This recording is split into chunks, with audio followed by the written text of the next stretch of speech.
ఇంకా ఈ అందానికి ఒకటి బోడముండ హైడ్రాని తెచ్చిపెట్టింది. దానికి ఆ హైడ్రాకు ఆ పిసిసి ప్రెసిడెంట్ అని ఉంటాడు ఆయన, కాంగ్రెస్ కమిటీ అధ్యక్షుడు, ఆయన నిజామాబాద్లో పోయి చెప్తుండు, హైదరాబాద్లో హైడ్రా, నిజామాబాద్ కూడా తెత్తాం బిడ్డ, నిజామాబాద్లో నిడ్రా, రేపు జగిత్యాలలో కూడా జిడ్రా అంటాడు. ఇక అది ఏం కావాలి? మొత్తం పేదల కొంపలన్నీ కూల్చుడేనా? కేసీఆర్ రాజ్యానికి వచ్చినప్పుడు 3.5 లక్షల మందికి పేదలు ఎక్కడ ఉన్నారో అక్కడనే పట్టాలు ఇచ్చినాం. 3.5 లక్షల కుటుంబాలకు హైదరాబాదు చుట్టుపక్కల వేరే పట్టణాల్లో కూడా పట్టాలు ఇచ్చిన వాళ్ళని బతకనిచ్చిన.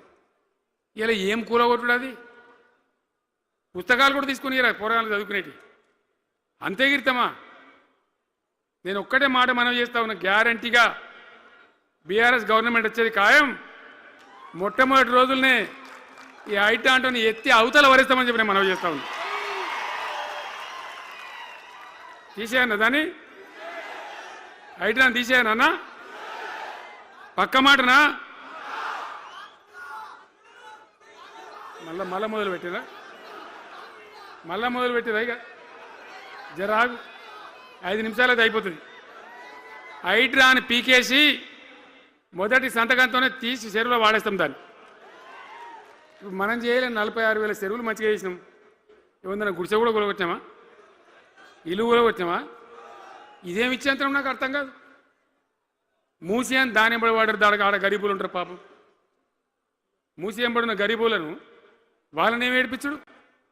పొద్దున్న లేతే వాళ్ళు నిద్రపోకుండా, వాళ్ళ కంటి మీద కొనుక్కు లేకుండా, అది ఎవడు చేసే ప్రాజెక్ట్ అయ్యేది కాదు, పీకేది అవుతుందా? 15,000 ఇల్లు కూడా కొడతారట. ధర్మమేనా అది?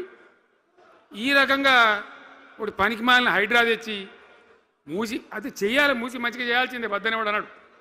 అన్ని వేల ఇల్లు కూడా కొట్టడం ఎందుకు నాకు అర్థం కాదు. అలా ఏం లేదు, భూములు కబ్జా పెట్టే రియల్ ఎస్టేట్ దందా తప్ప దానిలో ఏం లేదు. మూసి ప్రజల కోసం కాదు, నగర ప్రజల కోసం కాదు, ఈజీగా చేయగలిగిన దాన్ని, మామూలుగా చేయగలిగిన దాన్ని నాశనం బట్టి దాన్ని కథం పడతా ఉన్నా.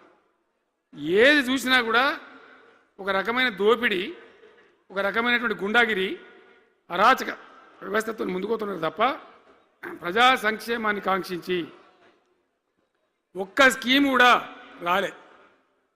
ఇరిగేషన్ ప్రాజెక్టులు అన్ని పండబెట్టిరు. ఏం రోగం?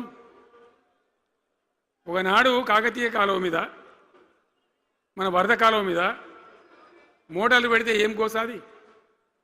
మా శంకరెడ్డి చెప్తా ఉండే ఇంతకుముందు, 1000 మోటార్లు పెట్టుకుంటే వచ్చి కోసుకపోదురు, లారీలకు మోటార్లు ఎత్తుకపోదురు. ఇదే వరద కాలువ మీద కేసీఆర్ రోజులు కూడా మాట్లాడిందా? మాట్లాడలే. చివరికి ఏం చేసింది మీరు మంచిగా వినాలే. వీళ్ళు మామూలు పని చేస్తలేరు, మన జీవితాలకే బాంబులు పెడుతున్నారు. ఆ రోజు కూడా నరేంద్ర మోడీ ప్రధానమంత్రిగా ఉండే ఆయన ఏం చేసిండు? కరెంటు మోటార్లకు మీటర్లు పెట్టాలి, నువ్వు పెట్టాలి కేసీఆర్ అని నా మీద ఒత్తిడి. నేను చెప్పిన నా పానం పోయినా సరే, సచ్చినా సరే నేను మీటర్ పెట్టా అని చెప్పింది. పెట్టలే. 30,000 రూపాయలు కట్ చేస్తే నీకు అన్నాడు, కట్ చేసిండు. రాష్ట్ర ప్రభుత్వానికి వచ్చేటువంటి ఆదాయం 30,000 కోట్ల రూపాయలు వదులుకొని కూడా తెలంగాణలో నేను కరెంటు మీటర్ పెట్టనియలే. నేను ముఖ్యమంత్రి ఉన్నాను రోజు. ఇవాళ ఏం చేసింది తెలుసా వీళ్ళు మీకు? మీకు తెలియలే, మీరు అమాయకులున్నారు. ఢిల్లీకి పోయి ఒప్పుకున్నారు. ఒప్పుకొని ఏం చేశారు? అయ్యా బాంచని మీటర్లు పెడతాము, మాకు ఆ పైసలు ఇయ్యండి, కేసీఆర్ వద్దన్నారు కదా మేము తీసుకుంటాము అని ఆ డబ్బు తీసుకొని వీళ్ళే ఈ గవర్నమెంట్ పోయి సంతకం పెట్టి ఇప్పుడు మొదలైతే ఇక ఇప్పుడు వస్తాయి మీటర్లు. ఎదుర్కొందామా? మీటర్ల ఎదురుపాటును యుద్ధం చేద్దామా? కొట్లాడదామా? ఏమన్నాం మనం? నాకు అర్థం కాదు.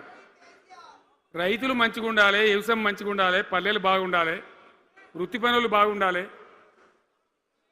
ఇప్పుడు యాదవులకు గొర్రెలు ఇప్పించాం. ఇప్పుడు వస్తున్నాయా గొర్రెలు? వినబడతలేదు. బంద్ అయినాయా? ఎందుకు బంద్ అయినట్టు? మరి దానికి ఏం రోగం వచ్చే? మరి ఎవరికి ఇచ్చినట్టు? చేపలు పట్టే వాళ్ళ కోసం చేప పిల్లలు వేసినాం, ఇప్పుడు వేస్తాను రా. మరి ఎవరికి చేసినట్టు? వృత్తి పని వాళ్ళకు ఉండదు, ఎవరికి ఉండదు. బీడీ కార్మికులు ఉన్నారు, నాకెవ్వరు దరఖాస్తు ఇయ్యలే, ఎవరు అడగలే. అప్పుడప్పుడు మా తులమ్మ చెప్పేది, అన్న వాళ్ళ పరిస్థితి బాగుండదు పేదరికంలోనని చెప్పేది. మా అంతటా మేమే ఆలోచించుకొని బీడీ కార్మికులకు పెన్షన్ తెచ్చినాం. మొత్తం భారతదేశంలో ఏ రాష్ట్రంలో ఇస్తారా? వాళ్ళకి పెన్షన్లు పెంచుతామని ఎగబెట్టినరా? వాళ్ళకు కాదు, ఎన్ని ఆశలు. ఇంట్లో ఉన్న ఆడపిల్లకు 5 లక్షలు మహాలక్ష్మి అని పేరు పెట్టి 2500 నెలకిస్తామని ఇచ్చిండ్రా? రూపాయి వచ్చిందా? అట్లా ఎన్ని 6 గ్యారంటీలు, 420 హామీలు. స్కూటీలు ఎక్కడ వాయే? స్కూటీల్లో మనలే, ఇంకా స్కూటీలు ఎక్కడి? ఏమన్నా నచ్చినాయా? మరి నేను ఏమంటున్నా అంటే, దయచేసి మీరు ఆలోచన చేయాల్సింది, ఇలా ఈ సభలో మాట్లాడుతున్నా మీరు వింటున్నాను కాదు, యావత్ తెలంగాణ వింటున్నది. తెలంగాణ ప్రజలందరికీ నేను కోరుతాను, నేను చెప్పిన నిజమా అబద్ధమా? ఏం జరుగుతూ ఉంది తెలంగాణలో?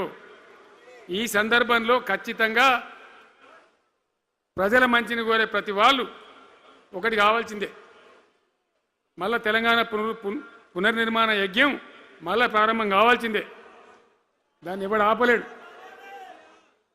జర గాచారం బాలేకపోతే దెబ్బతింటాం, అంత మాత్రం చేత ఆగిపోతామా? ఊకుందామా? పోరాటం చేయాల్సిందే, వీళ్ళని నిలదీయాల్సిందే. ఖచ్చితంగా తెలంగాణ పునర్నిర్మాణ ప్రక్రియ, ఆ యజ్ఞం మళ్ళా ప్రారంభం కావాల్సిందే. తెలంగాణ ప్రజలు గెలిచి నిలవాల్సింది. మొత్తం ప్రాజెక్టు పండబెట్టినండి.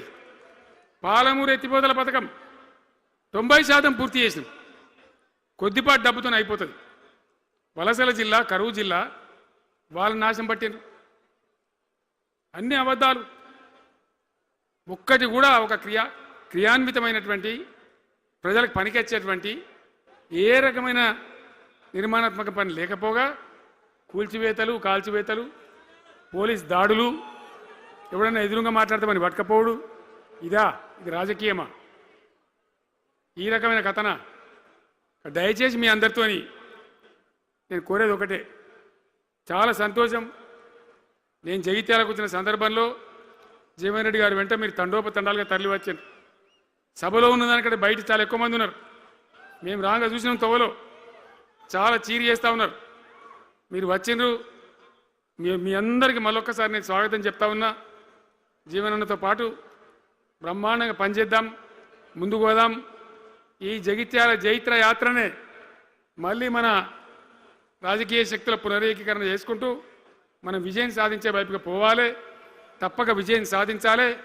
తెలంగాణ పునర్నిర్మాణ యజ్ఞం పునఃప్రారంభం కావాలి.